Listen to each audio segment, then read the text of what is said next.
நன்றி. ஓகேமா? Okay sir. Okay. படங்களை இயக்கினாலும் இவரின் யதார்த்த நடிப்பு காயத்திற்கும் மற்றவர்கள் நியாயத்திற்கும் பக்கம் நின்றது. இவர் சிரித்தாலும் ரசிக்கலாம், இவர் பேசினாலும் சிரிக்கலாம். ஹாலியில் நம் முகங்களில் புன்னகை வண்ணம் பூச ஆடிட்டர் அட்ராசிட்டியாக வந்த அண்ணன் சிங்கம்புலி அவர்கள் பேச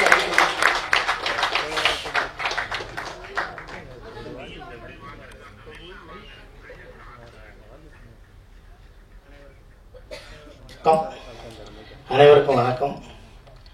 நல்லா இருக்கீங்களா? C5 செருப்புகள் ஜாக்கிரதை. ஸோ C5ல ஐலிக்கு அப்புறம் நான் அது பண்ணுறேன். பட்டு இது பெரிய ஒரு ஆப்பர்ச்சுனிட்டி. இந்த ஆப்பர்ச்சுனிட்டியை கொடுத்த C5 கௌசிக் சாருக்கு என்னோட மனமார்ந்த நன்றியை தெரிவித்துக் கொள்கிறேன். அதுக்கடுத்து தயாரிப்பாளர் சிங்காரவன் சாருக்கு, SS குரூப் அவருக்கு பெரிய நன்றியை சொல்கிறேன். டைரக்டர் ராஜேஷ் சூசை அவர்களுக்கும், சூசைராஜ் அவர்களுக்கும் என்னோட நன்றி. இந்த கதை வசனம் எழுதி ஒரு சிறப்பான ஒரு தொடக்கத்தை கொடுத்த எலிச்சூர் அரவிந்தன் சாருக்கும் என்னோட நன்றியை தெரிவிச்சுக்கிறேன். அதுக்கப்புறம் என் கூட நடித்தவங்க எல்லாத்தையும் பற்றியும் கொஞ்சம் பேசிடுவோம். ஃபஸ்ட்டு அந்த பயங்கர மழை இப்போ வருமா அப்போ வருமா, கீழ் எடுக்க சுழற்சி மேல் எடுக்க சுழற்சி, 7 நாள் மழை 6 நாள் மழை. பார்த்துருங்க, வெளியே போகாதீங்க, மேம்பாலத்தில் கார் நிப்பாட்டிடுங்க, காரை கீழே நிப்பாட்டாதீங்க, வெளியூர் போனவங்களாம் அங்கேயே இருங்க, அது அரிசி பருப்பெல்லாம் வாங்கி வச்சுங்க, பால் பாக்கெட் 7 வாங்கி வைக்கிறீங்க, 14 வாங்கி வைக்கிறீங்க, எல்லாம் ஒரு இடத்துல ஒரு 4 மாதத்துக்குள்ளே பேசியிருந்தாங்கல்ல. அப்போ படம் பண்ணலாம்னு ஒரு ஃபோன் ராஜா மகாராஜா அவர் எனக்கு ஃபோன் பண்ணி, இந்த மாதிரி C5ல ஒன்று பண்ணலாம், மழை பெய்யுது பரவாயில்லண்ணே, இல்லை பால் பாக்கெட் 6 வாங்கினேன் வாங்கினே போகலாம் அப்படின்னு சொல்லி அதுக்கப்புறம் இருந்து அன்னைக்கு எழுச்சூர் அரவிந்தனும் ராஜேஷ் சாரும் வீட்டுக்கு வந்து பண்ணலாம் அப்படின்னாங்க. சரி பண்ணலாம் அப்படின்னா, சரி பண்ணலாம், எப்படி பண்ணலாம், அந்த ரைட்டர்கிட்ட பேசிட்டு இருங்கண்ணே வந்துடுறேன்ட்டு ஒரு 10 நிமிஷம் இருந்துட்டு ராஜேஷ் போயிட்டாரு. இப்போ இன்னும் பயங்கர ஃபாஸ்டான கதையாக இருக்கேன் அப்படின்னு நினச்சேன். அப்புறம் தான் நான் 4 போலீஸ் நல்லா இருந்த ஊரும் பண்ணேன். ஒரு டைரக்டர் கிருஷ்ணான்னு அவர்கிட்ட இருந்திருக்காரு, நாகா சார்கிட்ட இருந்திருக்காரு அப்படின்னு அவரை பற்றியெல்லாம் இருந்து அதுக்கப்புறம் நாங்கள் ஒரு 1.5 hour அரவிந்த் சார் நானும் அவரும் பேசணும். அவர் கூட ஏன் பேசணும், பேசவே வேண்டாம், அவர் பேப்பரில் எழுதி கொடுத்து கீழே போட்டாலே அது தங்க எடுத்தாலே சூப்பராக ஷூட் பண்ணி கொடுத்துருவாப்புல, கோடு போட்ட மாதிரி இருக்கும். நான் எழில் சார்ட்ட ஒர்க் பண்ணும்போதே அவரை பற்றி எனக்கு அவ்வளோ நல்லா தெரியும். என்னோட மனமத்தி பறை, தேசிங்க ராஜா அந்த படங்கள் எல்லாம் அவங்களோட எவ்வளோ கான்ட்ரிபியூஷன்ஸ் எல்லாம் இருந்துச்சுன்னு எனக்கு நல்லா தெரியும். பேசியிலே அவ்வளோ சிறப்பாக காமெடியாக பேசிகிட்டு இருப்பார். இன்னும் எவ்வளோ கதைகள் வச்சுருக்காருன்னே தெரியல. அந்த ஒரு ஏரியாவில் ஒரு கதை இருக்குது, இந்த ஒரு ஏரியாவில் இருக்குது, அப்படி இருக்குது இப்படி இருக்குது அப்படின்னு சொல்லிக்கிட்டே இருப்பார். ஸோ அவரோட திறமைக்கு இன்னும் பெரிய உயரத்தை அவர் தொடரணும் அப்படின்னு நான் வேண்டிக்கிறேன். அப்புறம் ஃபஸ்ட்டு இந்த தயாரிப்பாளர், நம்ம தயாரிப்பாளர் SS குரூப் சிங்காரவன் சாருக்கு இன்னும் கொஞ்சம் சரியாக பேச தெரியல. என்ன பேச தெரியலன்னா, டக்குன்னு போனோம், ஒரு 3 மாதத்தில் எடுத்துட்டோம், அப்படி ஒன்றும் சிரமம் இல்லாமல் எல்லாம் சப்போர்ட் பண்ணாங்க. அப்படி பேசக்கூடாது சார், நாங்கள் இந்த கதையை சிங்கப்பூரில் இருக்கையில் கொஞ்சம் டிசைட் பண்ணோம். அப்புறம் இங்கே வந்து அப்புறம் எல்லா ஆர்டிஸ்டையும் நாங்கள் ஃபார்ம் பண்ணவங்களே எங்களுக்கு 7 மாதம் ஆயிடுச்சு. அதுக்கப்புறம் ஷூட்டிங் நாங்கள் ரெடி பண்ண இடத்துலலாம் 16 கேரவன் அப்படியெல்லாம் நிற்கிறதுக்கு இடமே இல்லை. ஹீரோயினுக்கெல்லாம் மேக்கப் போட்டு வரையில் 3.5 மணி நேரம் ஆகும் சார். மதியானம் 2 ஷாட்டு தான் எடுக்க முடியும். அதுக்கப்புறம் நாங்கள் செலக்ட் பண்ண கேமரா பாம்பேயில் இருந்துச்சு சார். அதை 3 பேட்டா கொடுத்து இங்கே வரையில் எங்களுக்கு 6 பேட்டா கொடுத்தா சார் ஒரு ஷாட்டை எடுக்க முடியும். அப்படி பேசினா தான் இன்னும் கொஞ்சம் நல்லா இருக்கும். கூப்பிட்டவுடனே காலையில் 7:30 மணிக்கு பொங்கலை தின்ட்டு உட்காந்துருப்பாங்க சார், அப்படிலாம் சொல்லிடாது. அது கொஞ்சம் நல்லா இருக்கு. இல்லை நம்ம சொன்னால் எப்படி வேலி ஏறும்னு என்கிட்ட வேணால் சொல்லுங்கள், முதல் நாளில் ஒரு ரெக்கார்டு போட்டு அனுப்பிச்சி விட்றேன் சார், பேசிக்கிட்டே இருங்க சார், ரொம்ப நல்லா இருக்கும் அப்படின்னு. தங்கா கேமராமேனு. நான் கருப்பன் படத்தில் பண்ணும்போதும் நாடு பண்ணும்போதும் கேமராமேன் சக்தி சாரோட அசிஸ்டண்ட்டு. அப்போ ஏதாவது வேலை பார்த்துட்டு இருப்பா, என்ன தங்கா ரெடியாக இருந்தேன். இருங்கண்ணே, உங்களை அழகாக்கிறதுக்கு தானே நாங்கள் எல்லா வேலையும் பார்க்குறோம். நீ அந்த விஷயத்தில் தோற்று போவா, சத்தியமா என்னெல்லாம் அழகாக்கவே முடியாது அப்படின்னா. இந்த படத்தில் நம்ம ராஜேஷ் சூசை சொல்லும்போது அண்ணே தங்கா தான் கேமராமேன் அப்படிங்கும்போது எனக்கு அவ்வளோ சந்தோஷம். தங்கா நீ எப்படியா கேமராமேன் ஆயிடணும் நான் பல செட்டில் சொல்லும்போது இங்கே தங்கா வந்து கேமராமேன் ஆகிட்டான் அப்படிங்கும்போது எனக்கு அவ்வளோ சந்தோஷம். ஏன்னா சினிமாவில் வந்து பார்த்தீங்கன்னா கெட்டது எல்லாமே பக்கத்தில் இருக்கும், நல்லது தூரமாக இருக்கும். அவனுக்கு நல்லதும் சரி கெட்டதும் சரி எல்லாம் பக்கத்தில் இருந்தால் ஒன்று தொடமாட்டான். சிகரெட்டை கூட பார்த்ததில்லை, சரக்கை பார்த்ததில்லை, எதையுமே பார்த்ததில்லை, தூங்கவும் மாட்டாப்புல. இன்னும் கொஞ்சம் நல்லா சாப்பிடுவேன், ஒரு 6 புரோட்டா அது மாதிரி. அவ்வளோதான், அந்த அளவுக்கு ஒரு நல்ல கேமராமேனு. அவர் இன்னும் உயரங்கள் இருக்குது, நீ வந்துக்கிட்டே இருக்கணும் அப்படிங்கிறது என்னோட ஆசை. அடுத்து ஹீரோ. அப்பா பையன் ராஜேஷ் சொல்லிகிட்டே இருந்தாப்புல. என்ன அப்பா பையன் யாரையா அப்படின்னு விவேக்க கொண்டு வந்து காமிச்சாங்க. சத்தியமாக சொல்லியா இப்படியெல்லாம் எனக்கு கலராக புள்ள பறக்குமாயா, என்ன கலராக இருக்கேன். இப்போ அங்கே பக்கத்தில் ஒரு கம்பி இருக்கும், அந்த கம்பிக்கு பக்கத்தில் ஒரு சின்ன வயசில் இல்லை, காலேஜ் படிக்கும்போது ஒரு பிள்ளைய லவ் பண்ணேன். கவிதாட்ட கேட்டுக்கிட்டேன். இன்னும் நிறையா இருக்கேன். ஒரு பிள்ளை லவ் பண்ணேன், அந்த பிள்ளை செவத்த பிள்ளை, அந்த கம்பியை பிடிச்சி அப்படி நின்றுச்சு. நானும் பின்னாடி போய் அந்த பிள்ளை கம்பியை பிடிச்சி அதை பின்னாடி அப்படி நின்றுக்கிட்டே இருந்தேன். சாங்கு ஓவர்லாப்பு வளையூ செய்கலகலன்னு கவிதைகள் படிக்கிறது குழு தண்டல் காற்று அப்படியே போயிட்டே இருக்கும். அந்த பிள்ளை கையை பார்த்து என் கையை பார்த்துச்சு.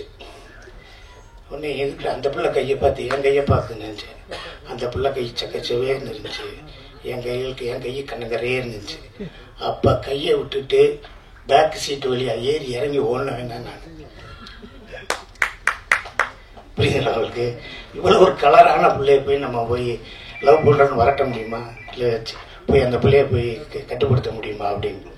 அது மாதிரி எனக்கு விவேக் வந்து செவத்த பிள்ளை. சரி, அதுக்கப்புறம் என்னென்னா இந்த சீரியல்ஸு இதில் எல்லாம் நடித்தவங்க எப்படி பண்ணுவாங்க, இதில் எப்படி இருக்கும், கரெக்டாக இருக்குமா அப்படி இப்படிங்கிறதெல்லாம் எனக்கு மனசுக்குள்ளே ஓடும். ஆனால் சூப்பராக பண்ணல, நல்லா பண்ணீங்க. ஆமாம், நல்லா பண்ணிட்டீங்க. ஒரு நாள் சொன்னார், சொல்லும்போது இல்லை உண்மையிலே நான் அப்பா புள்ள அந்த பாண்டிங் நல்லா இருக்கு, சூப்பராக இருக்கு, எனக்கே ரொம்ப ஹாப்பி அப்படின்னு அன்றைக்கி நைட் சொன்னார். மறுநாள் காலையில் கேட்டேன், நீங்கள் சொன்னது இன்னொரு தடவை சொல்லுங்கன்னு. நான் இப்போ சொன்னேன் நாமள, ஏன்னா முதல்ல நைட்டு அவர் இருந்த பொசிஷன் நாங்கள் இருந்த பொசிஷன் வேறு. அதனால் இப்போயும் எங்கேயா வெளியே பார்க்கல நம்ம காம்பவுண்ட் நல்லா இருக்குன்னு சொல்லியிருந்தேன். இது எப்போ சொன்னேன், இதை போய் சொல்லிட்டேனா அப்படிலாம் நீங்கள் எதுவும் சொல்லிடுறாங்க. சீரியலில் நடிப்போம், எல்லாம் பண்ணுவோம். அப்போ வந்து ஒரு ஃபோட்டோ எடுங்க, என் செல்லு சரியில்லை அப்படிம்போம் கூட நடிக்கிற லேடிஸ்கிட்ட. அப்போ என்ன அவங்க நம்பர் வாங்குறதுக்கு அவ்வளோ ஒரு கேவலமான எண்ணம்.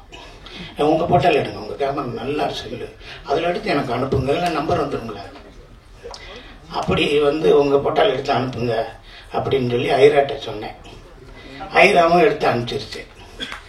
அதுக்கப்புறம் எனக்கு நீங்கள் நம்பவே மாட்டீங்க, இன்னைக்கு காலையில் கூட C5ல சொல்லிச்சு ஆஃபீஸில், ஏன் நான் ஃபோன் பண்ணால் எடுக்க மாட்டேறீங்க, ரொம்ப தேங்க்ஸ்ப்பா. ஆமாம், பொழுதுனைக்கு ஏன் பண்ணுறீங்க அப்படின்னு கேட்டு இப்போ ஏன் நீங்கள் ஃபோன் பண்ண மாட்டேறீங்கன்னு கேட்கும்போது எனக்கு ரொம்ப சந்தோஷமாக இருக்கு. இந்த படத்தில் இந்த சீரீஸில் நிறைய பேர், எல்லா பேருமே நல்ல கேரக்டர்ஸு, எல்லாமே நல்லா பண்ணியிருந்தாங்க. எல்லாருமே ஒரு வேறுபாடே இல்லை, இதை பண்ணணும் அதை பண்ணணும் இப்படி பண்ணணும் அப்படி பண்ணணும் அப்படியெல்லாம் இல்லை. இது மஞ்சுவாக இருக்கட்டும், ரோஸ்லினியாக இருக்கட்டும், பரிமளாவாக இருக்கட்டும், அவங்க தேவியாவாக இருக்கட்டும், எல்லா பேருமே, அப்புறம் தங்கலானில் மெயினூரில் நான் நடித்தார் தம்பியாக இருக்கட்டும், எல்லாருமே ரொம்ப நல்லா பண்ணியிருந்தாங்க. அங்கே ரூமில் நீங்கள் பார்த்தீங்கன்னா ஒரு செட்டு இருக்கும், அந்த செட்டுக்கு ஓரமாக ஒரு ரூம் இருக்கும், அந்த ரூமில் ஒரு ஏசி இருக்கும். அதை நீங்கள் போய் தங்கிக்கங்கன்னாங்க. நான் அங்கே போய் இருந்துட்டேன். முதல் 5-6 நாள் தான் அங்கே இருந்தேன். அதுக்கப்புறம் எப்போ போய் சிங்கப்பள்ளி கூப்பிட்டு வாங்கன்னு டேரக்டர் கூப்பிடும் போதெல்லாம் டேரக்டர் அசிஸ்டன்ட் வந்துட்டு, சார் அந்த ரூமில் சிங்கப்பள்ளி இல்லை சார்மா. அப்படியா, இந்த லேடிஸ்க்கெல்லாம் ஒரு ரூம் போட்டிருக்கு, அங்கே இருக்காருன்னு போய் பாருங்க. உடனே போய் உண்மையில அங்கே தான் சார் உட்காந்துருக்காரு அப்படின்னா, ஏன் சார் அங்கே போய் இல்லை சார் இந்த ஏசி நல்லா இருக்கு அப்படின்னு. நான் போய் உட்காந்து அவங்களோட பேசிக்கிட்டே இருப்பேன். அப்புறம் அவங்களுக்கும் அது டெத்து விடுன்னு தெரியாது, அவங்களுக்கு அப்படி ஒரு சீக்கிரம் எடுக்குன்னு தெரியாது. எங்கேயாவது ஃபோன் பண்ணி என்னைத்தையாவது புரோட்டாவா வாங்கி சாப்பிட்டுக்கிட்டே இருப்பாங்க. ஒரு 10 மணியாக இருந்தாலும் நல்லா சாப்பிட்டுக்கிட்டு நல்லா சந்தோஷமா இருந்தாங்க. சிபி அவங்கள ரொம்ப நல்லா பார்த்துக்கிடுச்சு. ஒன்று கௌசி சார்கிட்ட ஃபஸ்ட்டு இந்த டைட்டில் நான் கேட்கும்போது செருப்புகள் ஜாக்கிரதை அப்படின்னா. அப்புறம் உள்ளே பார்த்தோம்னா ஒரு டெட் பாடி எப்பயுமே இருந்துகிட்டு இருக்கு. அண்ணெல்லாம் டெட் பாடியாக நினச்சார் பாருங்க. அவரெல்லாம் பாவம். அவர் அப்படியே டெட் பாடி உட்காந்துருக்காரு. அசிஸ்டன்ட் டாக்டர்கிட்ட சொல்கிறாரு, தம்பி யூரின் போயிட்டு வந்து உட்காந்து கட்டாங்க. அவன் போய் என்ன சொல்லணும், சார் அந்த ஆர்டிஸ்ட் யூரின் போகணுன்னு தானே சொல்லணும். சார் டெட் பாடி யூரின் போகுது போக சொல்லலாமான்னு. நான் பக்கத்தில் இருந்தேன். பயம் இல்லை, அவர் பேரை கேட்டு அவர் ஆர்டிஸ்ட் போறாங்க, டெட் பாடி யூரின் போகணும் இப்படியெல்லாம் பேசுவேன். அவரும் அண்ணே டெட் பாடி நீங்கள் போங்கன்னு. இவர் நாடியை கழட்டாமல் கண்ணாடியை கழட்டாமல் 11 மணிங்க இந்த பக்கம் பட்டைகிட்ட எல்லாம் பூசிட்டு வேட்டியை அந்த பக்கம் போறேன். அங்கிட்டு ஓடுறாங்க. யாரோ ஒருத்தர் நாடி கட்டு போட்டு போவாதீங்க, யாராவது கூப்பிட்டு போவாங்க அப்படின்னு. ஆனா நடிக்கிறது ரொம்ப கஷ்டம்.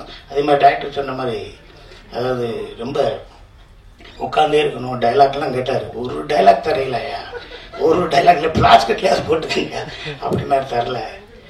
ரொம்ப நல்லா இருந்துச்சு. அதாவது செருப்பு டெட் பாடி அப்படிங்கிறது ரெண்டுமே வந்து இறந்தவுடனே 2 மணி நேரத்துக்கு மேலே வச்சுக்க மாட்டோம். மறுநாள் கூட வச்சுக்கிற மாட்டோம். 5000 ரூபா 50,000 ரூபா செருப்பு வாங்கினா கூட வாசலில் கழட்டி வச்சிரும். 10 ரூபா குங்குமம் தலை வரைக்கும் இருக்கும். 1000 ரூபா செருப்பு வாசல் வரைக்கும் தான் இருக்கும். நம்மளை கட்டி காத்தவன், நம்மளை சுத்த சேர்த்து வச்சவன், நம்மளுக்கு உயிராக தூக்கி சமந்தவனாக இருந்தாலும் 8 மணி நேரத்துக்கு மேலே நம்ம வச்சுக்கிற மாட்டோம். அந்த மாதிரி செருப்பையும் இந்த டெட் பாடியும் வச்சு ஒரு விஷயம் பண்ணியிருக்காரு. எனக்கு தெரிஞ்ச ஒரு கதை இருக்கு. ஒருத்தன் போயிட்டே இருந்தான், பையனை கூப்பிட்டு போயிட்டே இருந்தான். ஃப்ரெண்டுக்கு ஃபோன் பண்ணான், டேய் தம்பி எங்கடா இருக்க, என்னடா இல்லை என் பையனை கூப்பிட்டு வந்தேன், இந்த தாலுகா ஆஃபீஸ் போகணும்னு. ஏதோ திடீர்னு தூங்கிட்டான். உன் வீட்டில் கொஞ்சம் நேரம் தூங்க வச்சுட்டு நான் அப்புறம் வந்து சாயந்தரம் அவனை தூக்கி போய் கூப்பிட்டு போயிட்டாரு. கொண்டு போடா நம்ம பிள்ளடா, என் ஒய்ஃப் இருக்கு, நீ போய் பார்த்துக்கிறேன், கொண்டு போய் குழந்தைய விட்டு போடாண்ணா. சரிண்ணா. ஒரு 10 நாள் கழிச்சு, டேய் ரேஷன் கடையில் ஒரு அரிசி வாங்கினேன், அதை உன் வீட்டில் கொண்டு வந்து வச்சுட்டு போயிடுறேன், நாளை காலையில் வந்து எடுத்துக்கிறேன், வச்சுட்டு போடாண்ணா வச்சுட்டேன். அப்புறம் போயிட்டே இருந்தேன்.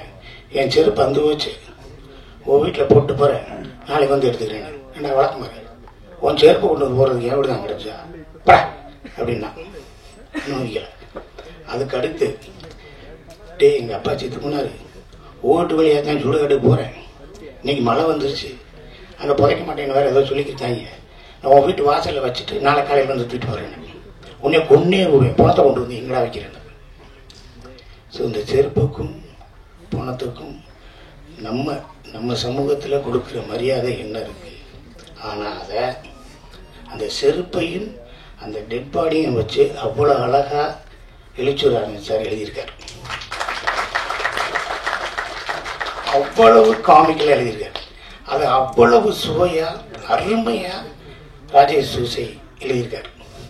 நம்ம ராஜேஷ் சூசைக்கு ஒரு பிளஸ் என்னன்னா, first Seruppugal Jakkirathai directed by C ஃபிலிம்ல டைரக்டட் பை ராஜேஷ்னு நம்ம எம் ராஜேஷ் சாரை போட்டு விட்டாங்க. அப்பயே நினைச்சேன் பெரிய வேலை தான் வந்திருக்கு அப்படின்னு. அதுக்கப்புறம் இப்பதான் நம்ம ராஜேஷ் சூசையை போடுறாங்க. நல்லது உங்களுக்கு, அது சாதாரண மாதிரி ஒரு பேர் கிடைக்கிறதுக்கு ஒரு பெரிய விஷயம். ஓகேவா? ராஜேஷ் சாரே வருத்தப்படாத வாலிபர் சங்கத்திலேருந்து நாங்கள் பார்த்துட்டே இருக்கோம். அப்போ கூட இன்டர்வியூவில் கூட நாங்கள் கடவுள் இருக்காங்க குமார், அப்போ நாங்கள் பண்ணும்போது டைரக்டரா ரைட்டரா அப்படிங்கையில் இப்போ ஒரு செகண்ட் கூட ஃப்ராக்ஷன் ஆஃப் செகண்ட் கூட கேப்பே இல்லை, ரைட்டர் தான் எனக்கு பிடிக்கும் அப்படின்னு அப்படி சொன்னார். ஸோ அவர் அந்த அளவுக்கு அந்த ரைட்டிங்கை ரொம்ப நேசிக்கிறார். ஸோ இங்கே உட்காந்துருக்க எல்லாரும், இங்கே வேலை பார்த்த அனைவருக்கும் நன்றி நன்றி. ஜி5 கௌசிக் சார், சிங்காரவன் சாரில் அவங்களோட மிகப்பெரிய உழைப்பில் இந்த படம் வந்திருக்கு. எல்லாரும் ஒவ்வொருத்தையும் 99 ரூபா கேட்கவே இல்லை. உங்கள் குடும்பத்துக்கு, உங்கள் குடும்பத்தில் இருக்க எல்லாருக்கும் சேர்த்து தான் 99 ரூபா கேட்குறாங்க. ரொம்ப கம்மி. கூட 200 ரூபா போட்டு விட்டு அதை கொஞ்சம் பார்த்துருங்க. அதனால் சப்ஸ்கிரைப் பண்ணுங்க, பாருங்கள். பெல் பட்டன் கூட இருந்தால் அமுக்குங்க. செருப்புகள் ஜாக்கிரதையை கொண்டாடுங்க. இங்கே இருக்க இந்த சின்ன டீம், இந்த டீம் பெரிய பிளாட்ஃபார்முக்கு இன்னும் மிகப்பெரிய உயரத்துக்கு வரணும். அதுக்கு உங்களோட எல்லா சப்போர்ட்டும் வேணும். நீங்கள் எங்களுக்கு சப்போர்ட் பண்ண போகிறீங்க, உங்களுக்கு யாராவது நாளைக்கு சப்போர்ட் பண்ண போகிறாங்க. அந்த பயத்திலேயாவது சப்போர்ட் பண்ணுங்க.